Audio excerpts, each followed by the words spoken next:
श्रीनगर के मशहूर लाल चौक को गिरा दिया गया है। तस्वीरों में दिख रहा है कि ऐतिहासिक क्लॉक टावर का ऊपरी हिस्सा टूटा हुआ है। ये वही लाल चौक है जहां भारत जोड़ो यात्रा के दौरान राहुल गांधी ने झंडा फहराया था, जिस पर खूब सियासत हुई थी।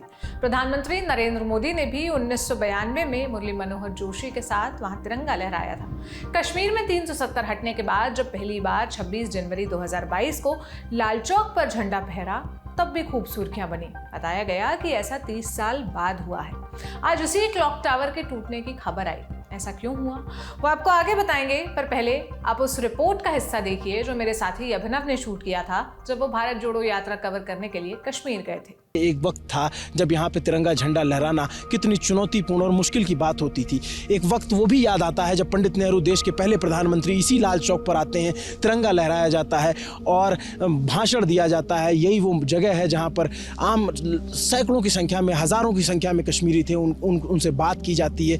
इसी लाल चौक पर खड़े होकर के याद आता है वो मिलिटेंसी का दौर, जब गोलियाँ चलाई जाती थी, जब धमकियाँ दी जाती थी। इसी लाल चौक पर याद आता है बीजेपी के मुरली मनोहर जोशी और उनके साथ रहे प्रधानमंत्री नरेंद्र मोदी का यहाँ पर आना और तिरंगा फहराना। याद आता है यहाँ पर 370 के बाद वो कटीले तार लग जाना। याद आता है यहाँ पर कैसे कर्फ्यू लगा रहता था, कैसे माहौल था। जो लोग कश्मीर से बाहर के हैं या जो लोग कभी श्रीनगर आए नहीं हैं, तो उनको लगता है कि ये जो क्लॉक टावर है यही लाल चौक है, जबकि ऐसा नहीं है। ये सिर्फ एक प्रतीक है लाल चौक का। ये जैसे कहते हैं सिंबोलिज्म, सिंबल है।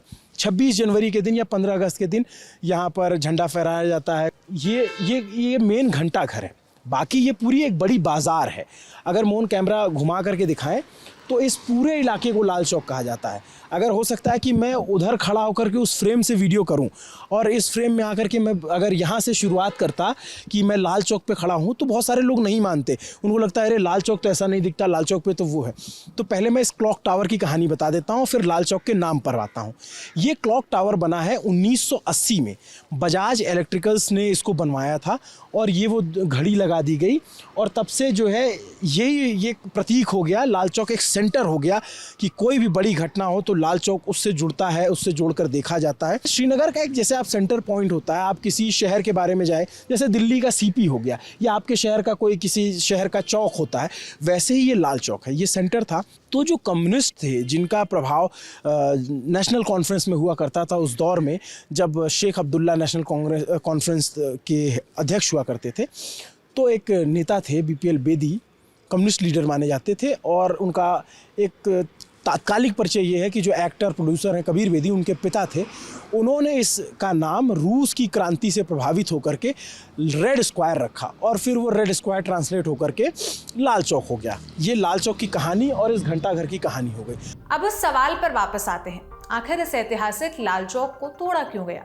जवाब है कि ये हुआ है स्मार्ट सिटी प्रोजेक्ट की वजह से। इसके तहत लाल चौक को तोड़कर रेनोवेट किया जाएगा, लेकिन श्रीनगर म्युनिसिपल कॉरपोरेशन के कमिश्नर अथर आमिर खान ने स्पष्ट किया कि इसे पूरी तरह नहीं तोड़ा जाएगा, क्योंकि घंटाघर की छत टूट गई थी और बाहर कुछ खराबी थी और उसकी ऊंचाई में इजाफा करना था, इसलिए केवल ऊपरी हिस्सा तोड़कर रेनोवेट किया जा रहा है। ललन टॉप जब कश्मीर पहुंचा था तब भी ये काम चालू था।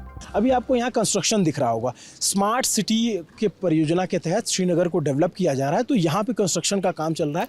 तो हो सकता है बहुत सारे लोग हैं कि ये कैसी सड़क है, टूटी फूटी है, तो उसको भी मैं तस्वीरों में दिखा देता हूँ कि ये इस वजह से है। न्यूज एजेंसी ANI से बात करते हुए श्रीनगर म्युनिसिपल कॉरपोरेशन के कमिश्नर अथर आमिर खान ने बताया कि श्रीनगर स्मार्ट सिटी प्रोजेक्ट का मूल उद्देश्य शहर का उत्थान करना है, ताकि ये रहने और घूमने आने वालों के लिए बेहतर हो। आपको अगर जानकारी काम की लगी हो तो आप अपनी राय कमेंट बॉक्स में साझा कर सकते हैं। मेरा नाम है सोनल। देखते रहिए द ललन टॉप। शुक्रिया।